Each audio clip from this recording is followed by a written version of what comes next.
I'm Board Chair Tony Kosha. Welcome to Amtrak 2.0. When Amtrak, yeah.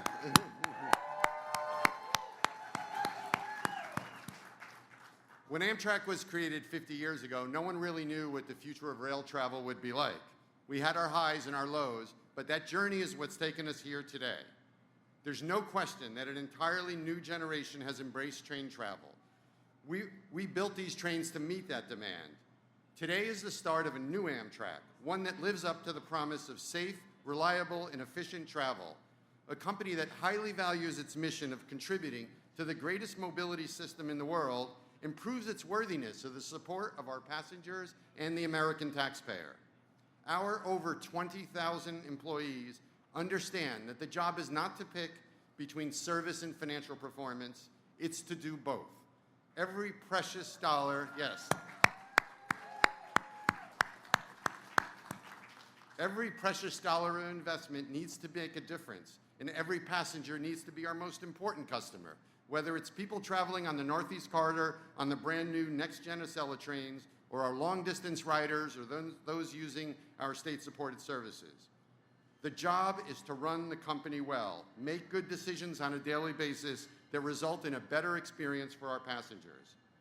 The NextGen Acela fleet, the biggest investment in rolling stock in 25 years, required determination to reverse decades of underinvestment, but it certainly came with its challenges. Getting these trains put into service required developing skills that had all but disappeared. Thousands of jobs across the country were created to build these trains in the United States, and we plan to keep on building them. Over this year, over 34 million people will ride on Amtrak this year, and our revenue will be nearly $4 billion. Both of these records seem beyond reach just 10 years ago. Our goal is to reach 40 million passengers by 2030 and financially break even in our operations by 2028. How will that happen? By working hard, being smart, and remembering that every day it's not actually about the trains, but the passengers who ride on them and the taxpayers who pay for them.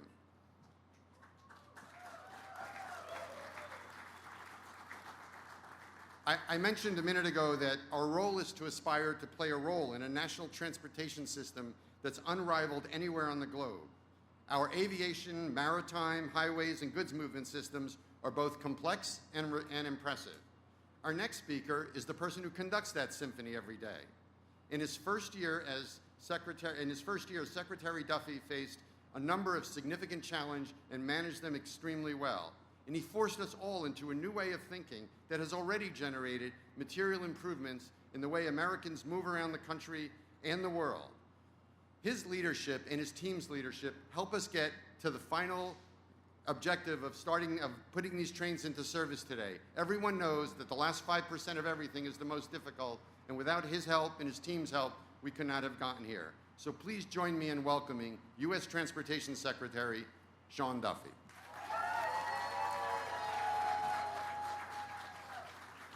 Thank you, Tony, and I appreciate your leadership. You have done a fantastic job.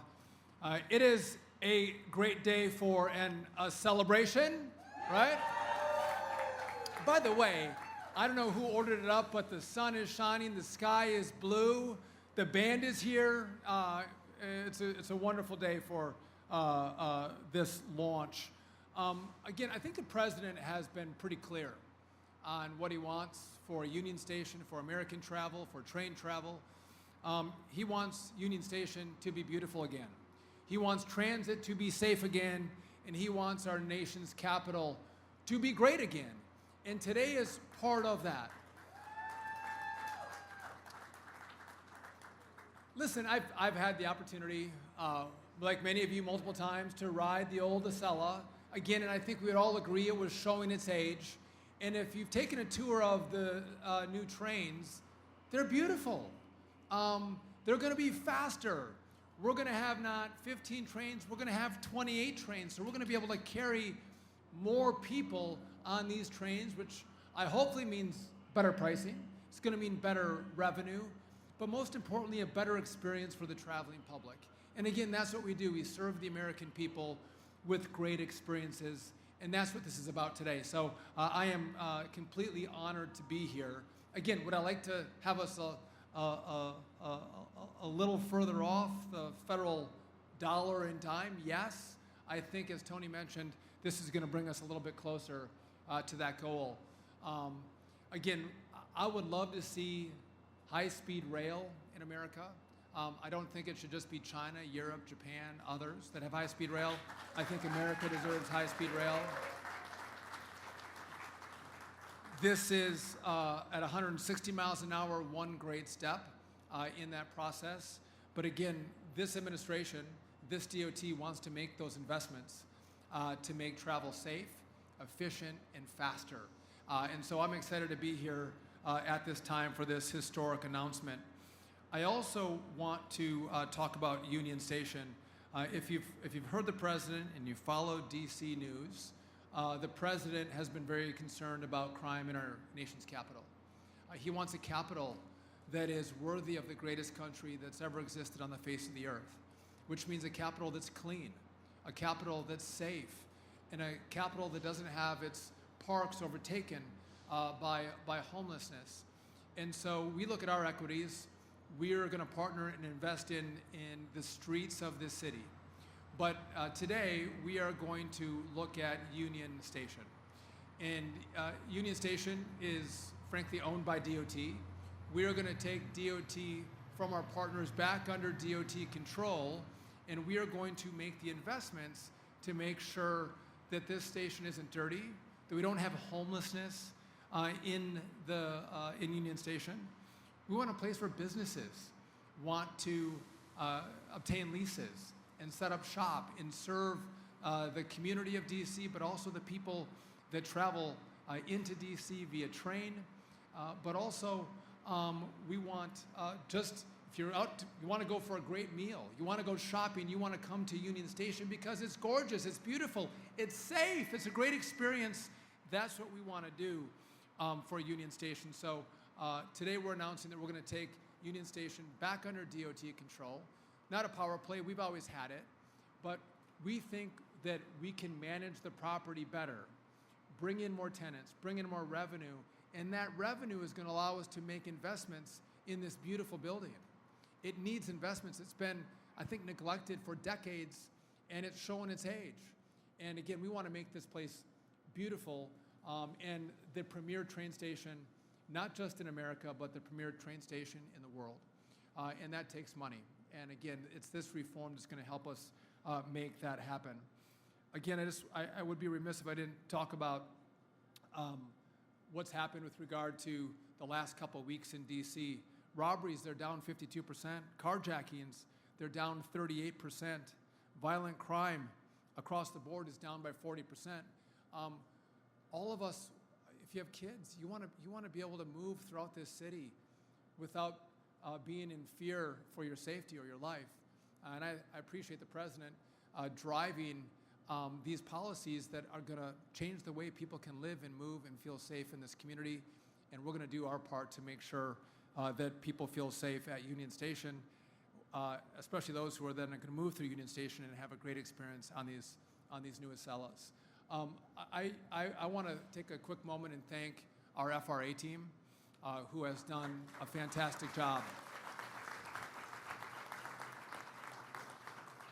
I never thought I'd know so much about trains or care so much about trains, but we have a passionate team who care about making sure people move faster, safer, and more efficiently through our system. But the leader of our team that's truly grabbed these issues is our Deputy Secretary, Steve Bradbury, who's going to come up and speak as well. But he has taken the lead for DOT. He's had great vision and has been a great partner. And a lot of what's happening wouldn't be taking place without his vision and leadership and partnership at DOT. So, Steve, I want to thank you for all that you've done to make today happen. I want to thank you all for coming out. I hope that as we celebrate today, and I love the signs and the fanfare and the excitement around this, it's wonderful. We should have more experiences like this, American experiences like this, because I want people to have a choice. I want their air travel to be less delayed or less canceled. We're on the way to that, by the way. Give me some time. Hopefully next summer is going to be better than this summer. I want less congestion on our streets. But I want people who say, you know what, I don't want to fly to New York. I don't want to drive to New York. I want to take the train to New York, to have a great, awesome option on these trains to make that choice. And again, it's about allowing Americans to choose their mode of travel. And again, what we're doing here is, again, I think opening up a lot of options for the American people to travel differently, travel by train. And so I'm excited. I couldn't be more honored that the president gave me this position at DOT. I'm just going to tell you, I think he gave me the best job in all the cabinet. Some of the other cabinet members may disagree with that, but I think I've got the best job. And I think we impact people's lives. How people move, how quickly they move, how delayed they are, how safe they are, impacts their lives. Do they get home for dinner? Are they late to dinner? Do they tuck their kids in for bed? Do they make the business meeting? All of our work together truly impacts the way people live and experience their families, their communities, and how effective they are at their jobs. So I want to thank you all for all of your hard work, your effort, and again, exciting days that we want this not to be the first and last. We want this to be the first of many great announcements that we make that's going to make travel and train travel great again in America. So thank you all for coming out. God bless, and honored to be your secretary.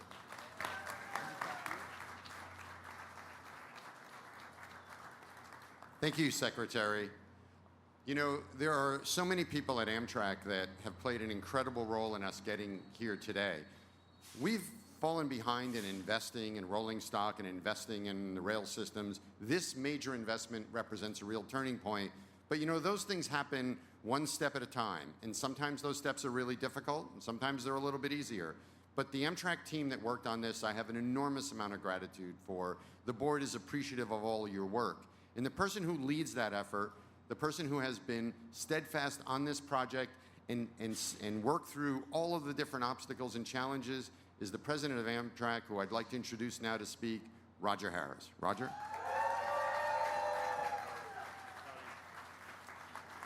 Thank you, Tony, and thank you, Mr. Secretary. It's a very exciting day here today. Beautiful trains, beautiful weather, beautiful crowd. Thank you very much. As Tony said, I'm the president of Amtrak, and I'd like to welcome you here to this launch ceremony for the NextGen Acela. In my many years in the transportation industry, including the last 6 at Amtrak, I have never seen a project bring together a company the way this one has. NextGen Acela has been a truly impressive display of teamwork, dedication, and commitment, just like Tony said. I'd like to ask for a round of applause for all the people who worked on that project.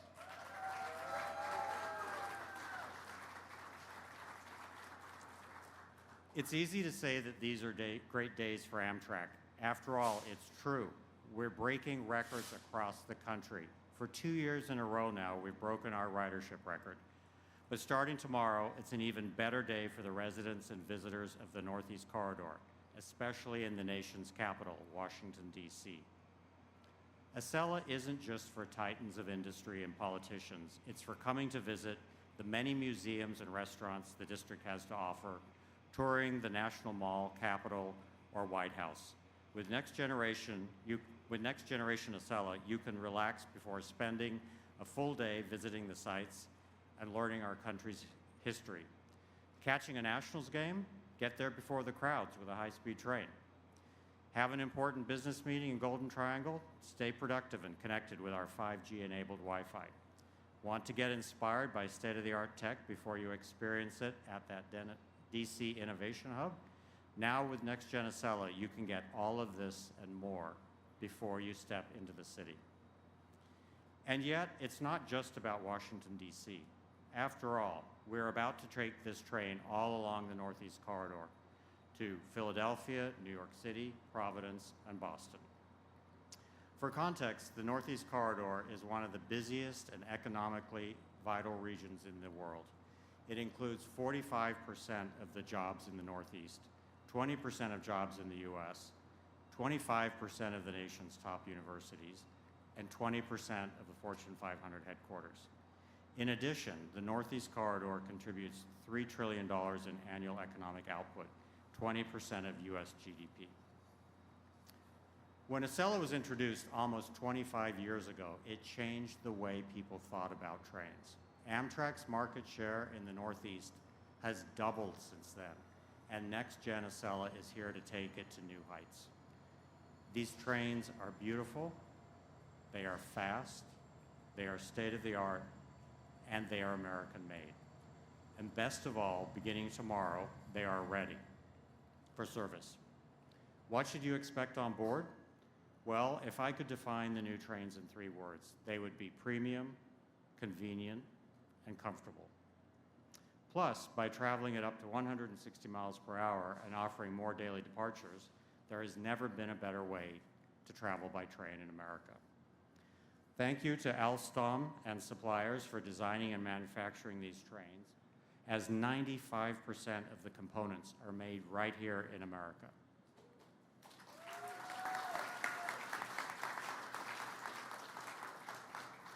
While these trains will service the Northeast Corridor, their impact is national. More than 180 suppliers built parts for these trains across 29 states. All told, investment in this project generated 15,000 new jobs across the U.S., including in cities like Spartanburg, South Carolina, and Marinette in Secretary Duffy's home state of Wisconsin. So really a widespread impact throughout the country. Secretary Duffy, I'm glad you can be here today to celebrate with us. We appreciate your partnership in improving transportation across the country and your belief in these trains and what they can accomplish for America. Also, I want to thank President Trump and the Trump administration, as well as everyone gathered here today for their support of passenger rail. We often talk about a new era of rail, but that can't exist without Next Generation Acela. We look forward to seeing you on board. With that, thank you, Tony. Thank you, Roger. Very, very well said. Amtrak operates in a partnership with US DOT in many ways, and none of this would be possible without that partnership being effective. Certainly, the FRA has been a critical part of ensuring that Amtrak does its job, does it well, and supports what it does. I know that there are several individuals from FRA who are here today, David Fink, Paul Nussbaum, Kyle Fields, all people who have put an enormous amount of effort into making this possible. But the effort at DOT on a day-to-day basis is led by the Deputy Secretary, who will be our next speaker, Stephen Bradbury, someone who I have spent an enormous amount of time with, working through the challenges of getting us here today, getting these trains running, and we are very indebted to his commitment to service and his commitment to quality and his commitment to our passengers and the American public. Deputy Secretary Stephen Bradbury. Thank you, Tony. What an honor to be here, and really it's an honor for me, a privilege to serve with Secretary Duffy in this second Trump administration. I served in the first one, but I can tell you the energy level in the second Trump administration is just off the charts. It's energizing for me every day. And the ambitions that this administration have, I mean, you've seen the announcements, you see what we're doing, and making rail travel great again in America is part of the ambition of the Trump administration. And so that's what brings us here today. I really want to congratulate Roger and his team, our colleagues at Amtrak. It's a great day for Amtrak, and we have a perfect day weather-wise. Wow. And I have the best view right now, looking right down the nose of this beautiful, gleaming, high-speed train set, a real, true high-speed train set for the United States. Very exciting. It's going to really make a great passenger experience for Amtrak's customers on the Northeast Corridor, like never before. But those customers also deserve a great passenger experience at Union Station. I also have the privilege, as the Secretary's representative, to chair the board of directors of the Union Station Redevelopment Corporation. That's a DC corporation that was set up by Secretary Elizabeth Dole back in the 1980s, pursuant to a direction from Congress. Congress in the 1980s transferred ownership of Union Station to the Secretary of Transportation and gave us a charge to maximize the revenue potential of the station, make it a center of economic activity, generate revenue to go into the station and preserve the historic nature of this gorgeous Beaux-Arts rail station, one of the most beautiful buildings in the entire country, the entire world, really. And that worked great in the 1980s. You may recall there was a wonderful redevelopment of Union Station. It was beautiful. It was an economic center. It was vibrant. It was really an outstanding symbol of our nation's capital. That was more than 40 years ago, and things have unfortunately gone downhill. We've neglected the basic capital needs of the station. The capital needs now amount to something like $170 million. We need a new roof. We need new systems in the station. We need new restrooms in the station. There's a lot to do, and unfortunately, there isn't the money available. As the Secretary said, the utilization of the station is not where it needs to be. We need to maximize the retail revenue of the station, the revenue of the station as an event space. Can you imagine a better event space? And that should generate huge revenue. Digital signage. We have a parking garage.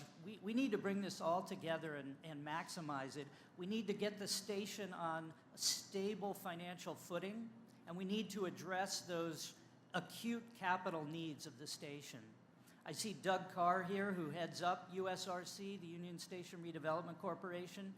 We're working together with Doug and with Amtrak. As the Secretary said, we have a plan at DOT to take back control of the station, working with our partners, USRC and Amtrak, to get it on a stable financial footing, to address the rehabilitation needs of the station, and really do what Congress demanded we do and take care of this beautiful historic building.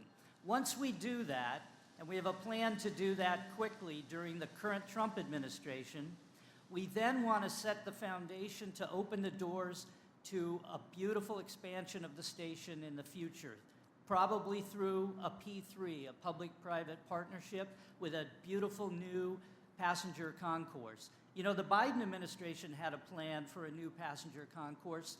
They were going to spend a cool $10 billion over 13 years to expand the station out this way, but they weren't going to spend a penny on the historic train house. That's really the wrong priorities. We got to get this historic train house back on good footing, and then we can talk about a reasonable expansion that will make sense and for which Congress will provide a budget with private investment. So that's the long-term vision, which then will create what a passenger experience for Amtrak on the Northeast Corridor. That will supercharge this beautiful Acela service, and that will make for a sustainable future for growth and prosperity and profitability, let's hope, for Amtrak in the future. So thank you all for coming. It's a beautiful day, and let's ride the train.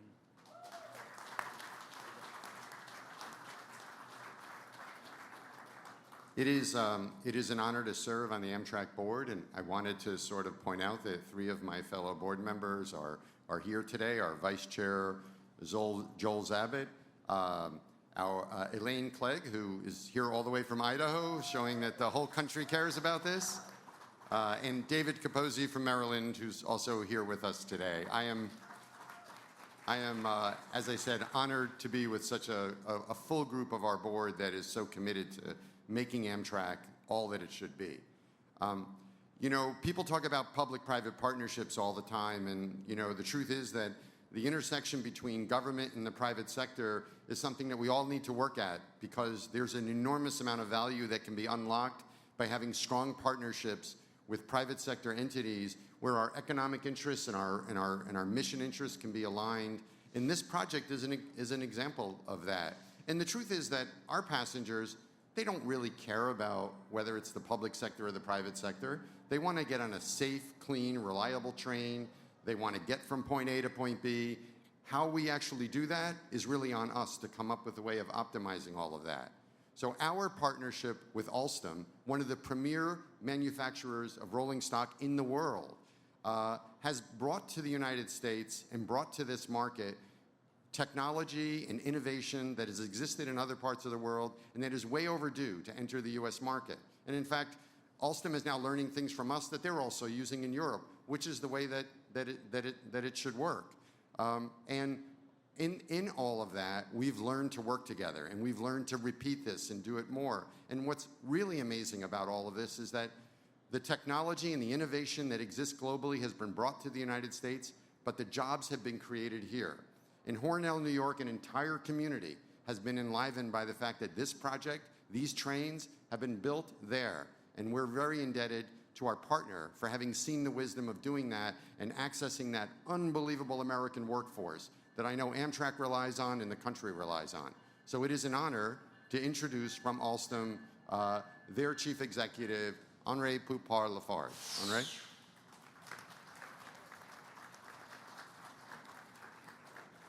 Excellent.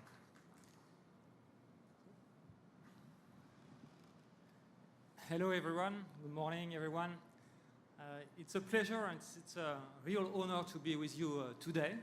I have to say I'm quite impressed to be alongside esteemed speakers, Secretary Duffy, Deputy Secretary Bradbury, Chairman Kochar, and President Harris.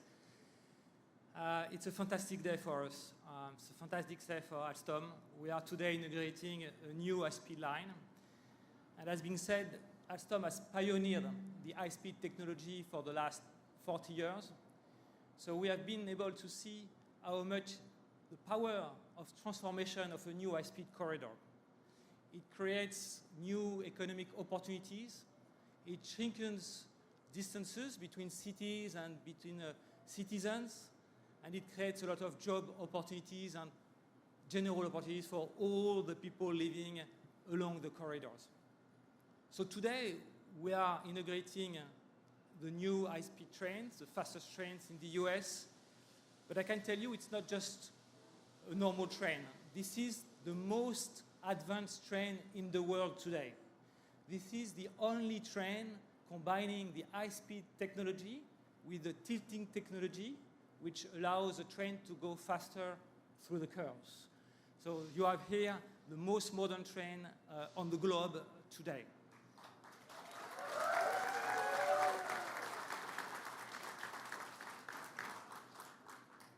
As being said, this train has been entirely built here in America. 15,000 jobs have been created, directly or indirectly, of course, including 800 jobs in Hornell, where Alstom has invested $90 million, making it the largest factory dedicated to rail passenger in the US alone. We have also 95%, has been said, of local content, of US content, including 190 suppliers across 29 states. So this is really a combined effort of all the nations to create these fantastic trains. Of course, as much as I love the trains and the product, I'm fully aware that the effort is not just the product. The effort is a complete transformation on the infrastructure, on the regulation, on the safety, on the security, in order to offer to the passengers a world-class experience. All this expertise has been built and will be able to be replicated, if I may say, for other high-speed projects throughout the nations. And at that point in time, I really want to pause and to thank and to recognize the leadership, the vision of our partners, and first and foremost, of course, Amtrak, the administration, the FAA, which pushed us during all this time to make us even better, to push this train to be at its max possibilities. And it has been a fantastic journey with all our partners here in the US. For Alstom, this is not the end of the journey. This is the beginning of the journey, because we are as much committed to deliver the trains, as much committed to make it a success in operations. So we are going to provide maintenance, spare parts, trainings, trip plannings, everything which is necessary to make the NextGen Acela a success in operation as well.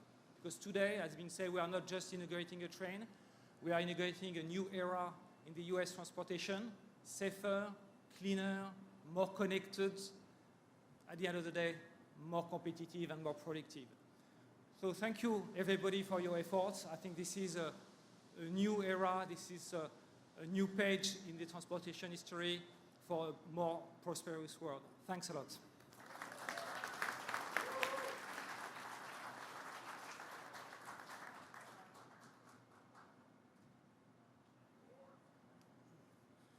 Good morning. I have the honor today of being the conductor on the inaugural run of Amtrak's next generation high-speed train set. And I just want to thank our speakers.